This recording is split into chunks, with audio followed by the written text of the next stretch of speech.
राधे राधे बच्चों। बच्चों हम लोगों ने क्लास 10th का फाइनेंशियल प्लानिंग चालू किया था, जिसमें हम लोग प्रैक्टिस सेट 4.4 पे थे और हम लोगों ने उसके 2 क्वेश्चंस खत्म कर दिए थे। तो अब हमारे पास 3 क्वेश्चंस बचे हुए हैं। ठीक है, आज हम लोग उसको खत्म करेंगे और फिर हमारा चैप्टर खत्म हो जाएगा। देखते हैं बच्चों क्वेश्चन नंबर 3 में क्या कह रहा है। क्वेश्चन नंबर 3 में बच्चों हमको टेबल दे के रखा है और कह रहा है fill in the blanks given in the contract note of sale purchase of a share. अब यहाँ पे क्या हो रहा है, एक टेबल बना के दिया है जिसमें हम लोग कुछ शेयर्स बाय कर रहे हैं और कुछ शेयर्स सेल कर रहे हैं, और उस वक्त हमको ये पूरा परचेस नोट बनाना है, मतलब टोटल वैल्यू क्या होगी शेयर की, ब्रोकरेज कितना है, वो ऐसे करके हम लोग चीजें निकालेंगे। तो यहाँ 2 केसेस क्रिएट होंगे। पहला B स्टैंड्स फॉर बाय और S स्टैंड्स फॉर सेल। तो पहला केस जब मैं 100 शेयर्स बाय करूंगा मार्केट वैल्यू 45। दूसरा केस जब मैं 75 शेयर्स सोल्ड करूंगा, सेल करूंगा at the market price of 200। ठीक है, तो पहले हम लोग केस 1 देखते हैं क्या है। केस 1 क्या हो जाएगा बच्चों, जब मैं 100 शेयर्स बाय करने वाला हूं एट मार्केट प्राइस ऑफ ₹45। ठीक है, अब पहले कॉलम में क्या है, टोटल वैल्यू। ये क्या टोटल वैल्यू का मतलब क्या होता है बच्चों, टोटल वैल्यू मतलब सम अमाउंट। क्या होगा वो, number of share into market value. तो इस वाले कॉलम में क्या आ जाएगा, total value is equal to number of share कितना है, 100 शेयर खरीद रहा हूं एट द रुपीज ऑफ 45। कितना हो जाएगा ये 4500। तो इस कॉलम में वैल्यू आ गई 4500। अब बच्चों क्या है मेरे पास, ब्रोकरेज बराबर है। तो ब्रोकरेज कितना है 0.2%। तो किस पे निकलेगा, 4500 का 0.2% निकालना पड़ेगा। तो यहां पे क्या हो जाएगा मेरे पास, ब्रोकरेज ये है मेरे पास 0.2% ऑफ टोटल वैल्यू। क्या हो जाएगा ये 0.2 अपॉन 100 इंटू 4500। तो ये 2 0 से 2 0 कैंसिल हो गया। क्या आ रहा है ये 0.2 इंटू 4.5। क्या हो जाएगा बच्चों ये 0.2 इंटू 4.5, 45 इंटू 2 क्या हो जाएगा 90। तो ये आ जाएगा 9.0। तो बच्चों ब्रोकरेज आ गई 9 रुपया। ठीक है, ₹9। अब जीएसटी निकालना है बच्चों। तो ये जो जीएसटी यानी SGST CGST जो भी टैक्स होगा, टैक्स किस पे निकालेंगे हम लोग, ब्रोकरेज अमाउंट पे आएगा। जैसे कॉलम में लिखा भी है 9% जीएसटी ऑन ब्रोकरेज। तो अब मुझे क्या निकालना पड़ेगा, 9% ऑफ दिस ब्रोकरेज निकालना पड़ेगा। तो पहले तो क्या निकलेगा यहाँ पे, CGST और SGST की वैल्यू तो सेम सेम होगी। तो CGST is equals to SGST is equals to 9% of, क्या हो जाएगा 9% ऑफ किसका, ब्रोकरेज। तो ये हो जाएगा 9/100 इंटू ब्रोकरेज कितना आया था बच्चों 9 रुपए। तो ये क्या हो जाएगा अपने पास 81/100, ये आ जाएगा 0.81। तो ये आ गया बच्चों हमारा ब्रोकरेज रुपीज 0.81 रुपीज 0.81। अब क्या करना है, टोटल वैल्यू चाहिए। तो ये क्या हो जाएगा, इन तीनों को मतलब इन तीनों यानी ये चारों बॉक्स का सम कर दो, ये आ जाएगी टोटल वैल्यू। तो देयरफॉर टोटल वैल्यू सबका सम कर दो बच्चों, क्या हो जाएगा ये 4500 प्लस 9 प्लस 0.81 प्लस 0.81। तो ये आ जाएगा हमारे पास 4510.62 ऐड करने के बाद। तो ये आ गया। ऐसे कुछ हम लोगों ने पहले वाले कॉलम में जब हम लोग 100 शेयर्स खरीद रहे थे तब, अब कल के अब इसके पहले वाले वीडियो में हमने देखा है, क्या देखा है कि जब बच्चों हम लोग शेयर को खरीदेंगे तो जो हमारी अमाउंट होगा, जिस अमाउंट में शेयर को खरीदने वाला उसमें ब्रोकरेज को ऐड करना पड़ता है। इसीलिए मैंने वो ब्रोकरेज और टैक्स को ऐड किया। और जब हम लोग शेयर्स को सेल करते हैं तब क्या होता है, जो अमाउंट मुझे मिलने वाला है उसमें से ब्रोकरेज और जीएसटी जो भी टैक्स होगा उसको माइनस करना पड़ेगा। तो सेकंड केस में क्या है, मेरे पास 75 शेयर को मैं बेचने वाला हूं। तो इस केस में मैं क्या करूंगा बच्चों, जो अमाउंट मुझे मिलेगा बेचने के बाद उसमें से मुझे ये ब्रोकरेज और जीएसटी को माइनस करना पड़ेगा, तब जाके टोटल अमाउंट आएगा मेरे पास। देखते हैं केस 2 क्या है।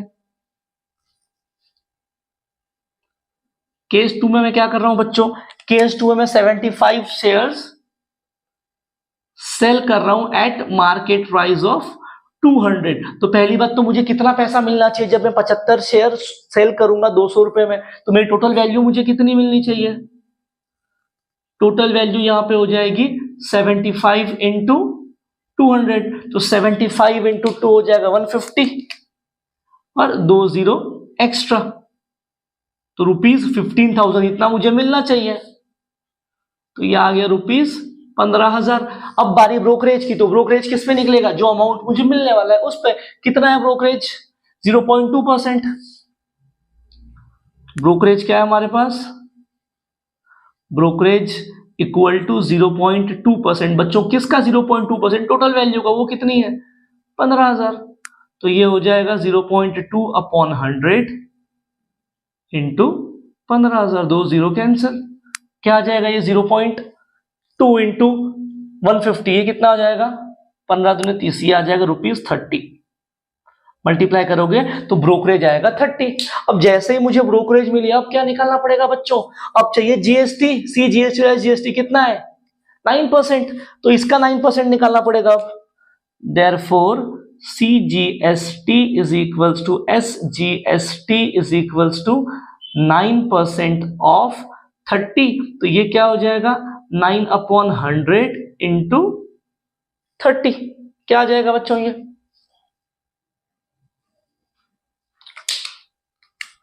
0 से 0 कैंसिल, ये आ जाएगा 27 अपॉन 10।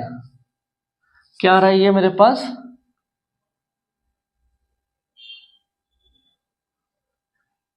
27 अपॉन 10, तो ये आ जाएगा ₹2.7। तो मुझे CGST और SGST कितना मिल गया बच्चों? 2.7, 2.7, ये था 30। अब मुझे एक्चुअल वैल्यू कैसे मिलेगी? ये जो एक्चुअल वैल्यू आएगी इसके अंदर से इन सबको माइनस करना पड़ेगा।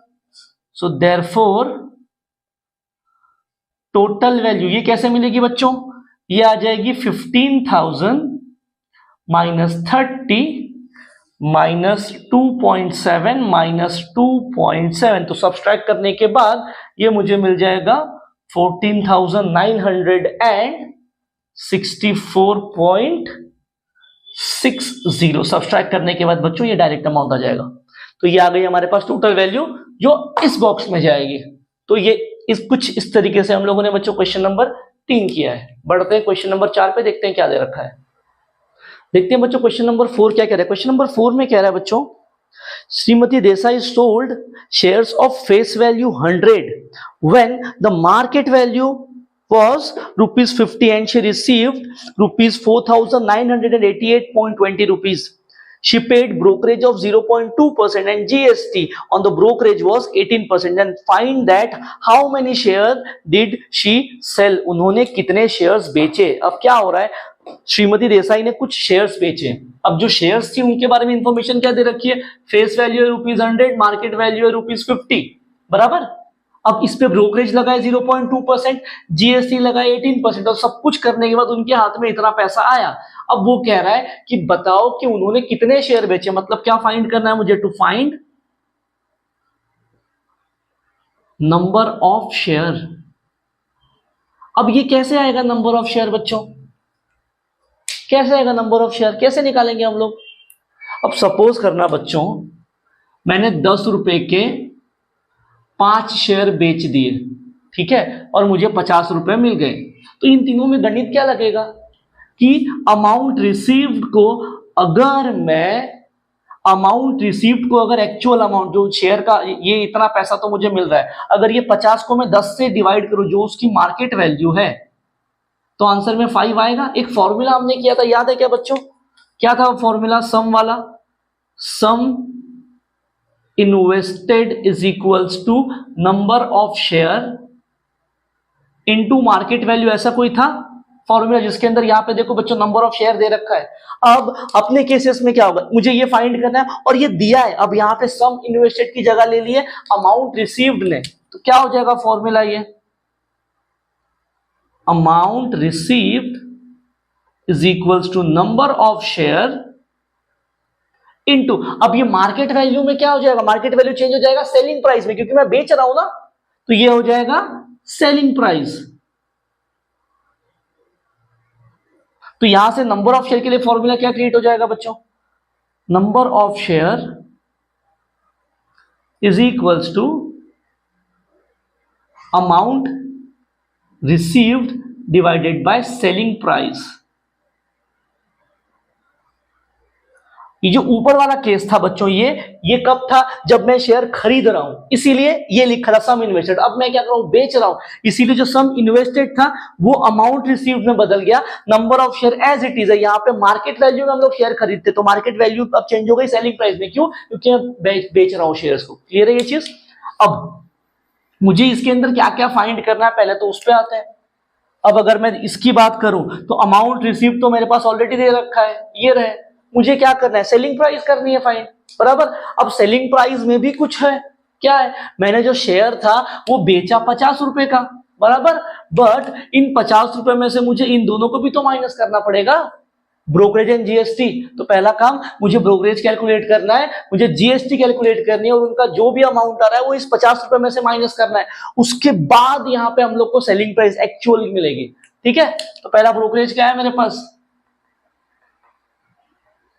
ब्रोकरेज है 0.2% ऑफ मार्केट वैल्यू, तो ये हो जाएगा 0.2 अपॉन 100 इंटू 50। क्या हो जाएगा? ये 0 से 0 कैंसल, तो ये बन जाएगा अपने पास 10 अपॉन 100, ये आ जाएगा 0.1। ब्रोकरेज आ गया बच्चों 0.1।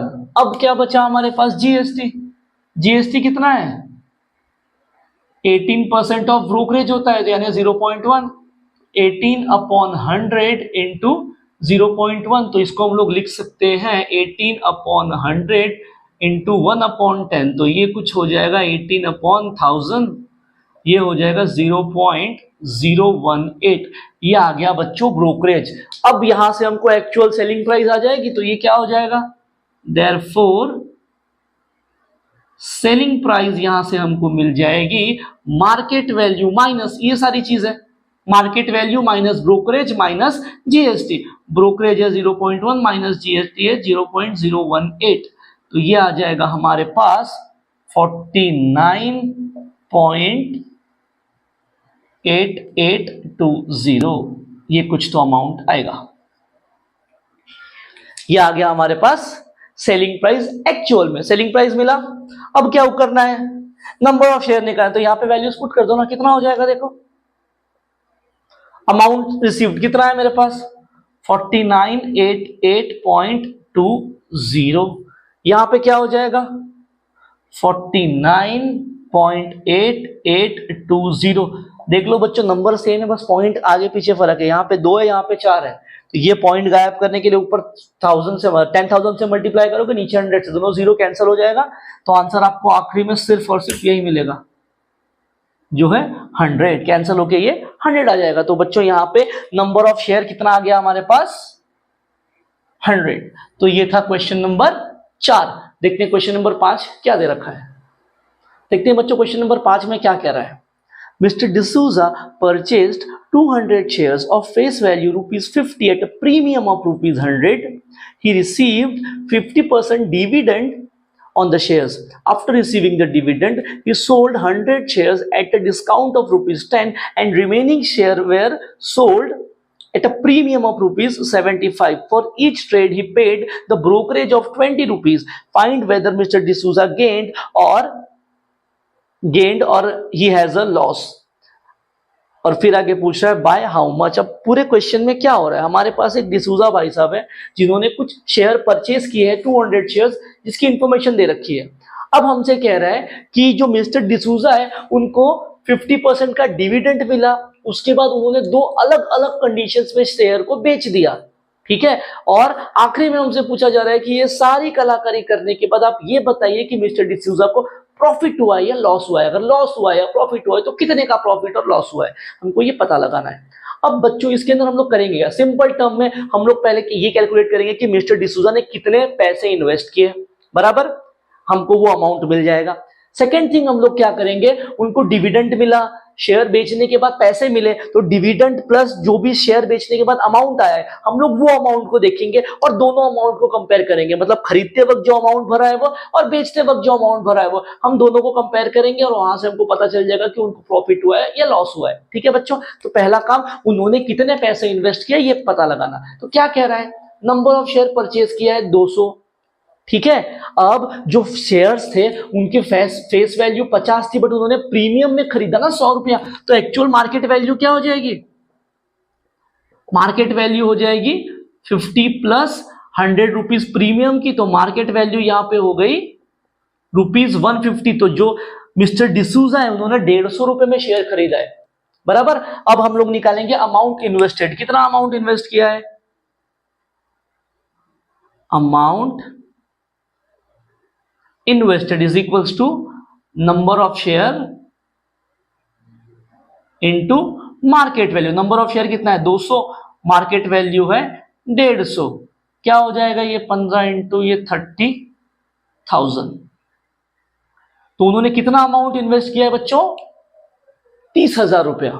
ठीक है, अब हमको एक बात पता है कि चाहे हम शेयर बेचें या खरीदें ब्रोकरेज तो लगता है, और क्लियर कट लिखा है उसके अंदर कि हर सेलिंग या बाइंग में उन्होंने ब्रोकरेज कितना पे किया है, 20 रुपए का। तो यहां पे एक्चुअल अमाउंट क्या हो जाएगा,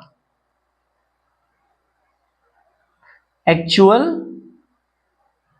अमाउंट जो उन्होंने इन्वेस्ट किया है कितना हो जाएगा, ये 30,000 में हमको वो 20 रुपए भी तो ऐड करने पड़ेंगे, तो ये हो जाएगा 30,020 रुपीज। तो इतना पैसा तो उन्होंने कंफर्म इन्वेस्ट किया है, 30,000 20 रुपया उसने इन्वेस्ट किया है। ठीक है बच्चों, अब उनको डिविडेंड भी तो मिला है ना, कितना 50% का डिविडेंड है, बराबर। देखो तो हमको निकालना पड़ेगा कि उनको इन 200 शेयर्स पे कितना डिविडेंड मिला। तो पहले निकालते हैं डिविडेंड पर शेयर, एक शेयर पे जितना डिविडेंड मिला उसको मल्टीप्लाई कर देंगे नंबर ऑफ शेयर यानी 200 से, तो हमको पूरा डिविडेंड मिल जाएगा। तो डिविडेंड क्या हो जाएगा यहाँ पे, टोटल डिविडेंड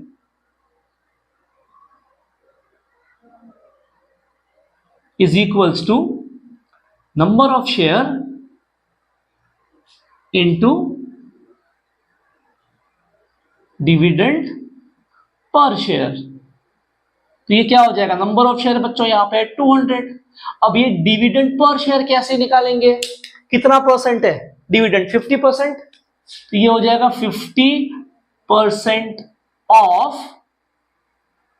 मार्केट वैल्यू या face value, 50% of face value. Dividend हमेशा फेस वैल्यू पे ही जाएगा। ये 200 इंटू 50/100 इंटू बच्चों फेस वैल्यू कितनी है 50, ये क्या हो जाएगा 0 0 0 0 कैंसल, कितना हो जाएगा ये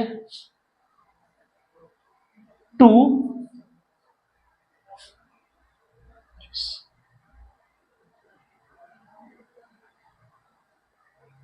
तो ये आ गया हमारे पास ₹5,000। तो ये आ गया बच्चों हमारे पास डिविडेंड। डिविडेंड तो हमको मिल गया। अब देखते हैं जब उन्होंने शेयर्स को बेचा है तो दो कंडीशंस में बेचा है, एक बार लॉस में एक बार प्रॉफिट में, तो उसके अंदर क्या है। तो पहला केस 1 देखते हैं। केस 1 क्या दे रखा है, उन्होंने कब बेचा है शेयर, वो कह रहा है after receiving the dividend he sold 100 share at a discount of ₹10। क्या बोला है, sold 100 share at discount of ₹10। अब बच्चों 100 शेयर बेच दिए, डिस्काउंट ऑफ 10 मतलब मार्केट वैल्यू क्या हो जाएगी, मार्केट वैल्यू हो जाएगी फेस वैल्यू माइनस डिस्काउंट। तो फेस वैल्यू कितनी है इसमें, फेस वैल्यू दे रखी है 50 माइनस 10। तो यहां पे कितने में शेयर बेचा उन्होंने, ये ₹40 मतलब 40 रुपए में उन्होंने 100 शेयर्स को बेच दिया। तो कितना अमाउंट मिला होगा, देयरफॉर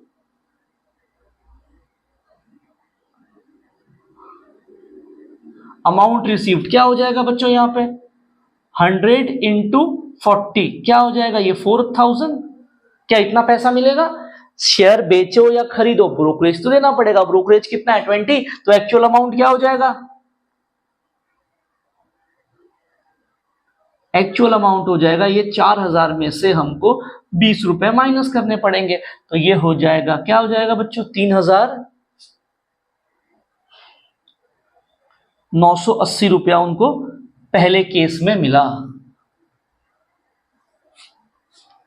जब उन्होंने पहले केस में जब लॉस में बेचा तो उनको इतना अमाउंट मिला। अब दूसरे केस में क्या है, उन्होंने शेयर कितने रिमेनिंग शेयर उन्होंने सोल्ड कर दिया at a premium of 75। Remaining share sold, case number 2, remaining share sold at premium of ₹75। तो यहां पे बच्चों एक्चुअल मार्केट प्राइस क्या हो जाएगी, उसकी मार्केट वैल्यू ये हो जाएगी फेस वैल्यू प्लस प्रीमियम, कितना है 75, तो ये हो जाएगा 50 प्लस 75। तो मार्केट वैल्यू यहाँ पे क्या हो गई बच्चों, मार्केट वैल्यू हो जाएगी हमारे पास ₹125। ये आ गया। तो अब सेम केस यहाँ पे भी अमाउंट निकालना पड़ेगा। तो अमाउंट रिसीव्ड कितना हो जाएगा,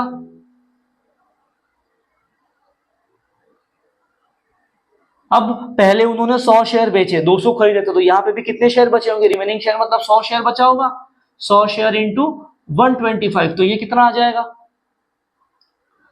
125,00 इतना पैसा मिला होगा। अब फिर से वही चीज, जब शेयर बेचो या खरीदो ब्रोकरेज तो देना पड़ेगा। तो एक्चुअल अमाउंट कितना मिलेगा उनको, एक्चुअल अमाउंट हो जाएगा 12,500 में से हमको 20 रुपए माइनस करने पड़ेंगे, तो ये हो जाएगा 12,480। तो ये हो गया, उनको इतना अमाउंट मिलेगा।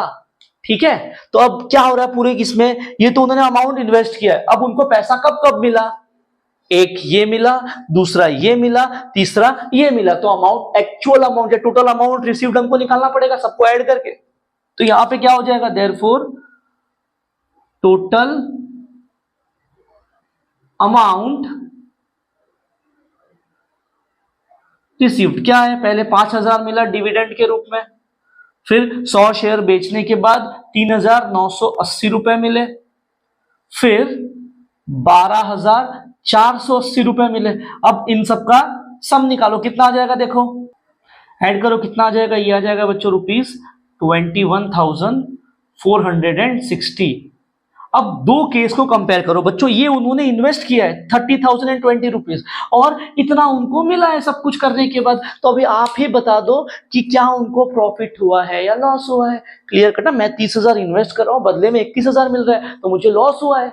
पता लगाना है कि कितना लॉस हुआ है, तो क्या करना पड़ेगा, 30,000 में से 21,460 को माइनस करो, जितना अमाउंट बचेगा उतना उनको लॉस हुआ, वो आपको खुद करना है। क्या करना है, अमाउंट लॉस या लॉस अमाउंट निकालने के लिए 30,020 में से आपको 21,460 माइनस करना पड़ेगा, जितना अभी बचेगा वो सामने वाले को यानी मिस्टर डिसूजा को लॉस हुआ है। ठीक है बच्चों, तो ये था इस चैप्टर का लास्ट क्वेश्चन। मिलेंगे हम लोग नेक्स्ट पार्ट में इसके असाइनमेंट के साथ, तब तक के लिए जय श्री राम।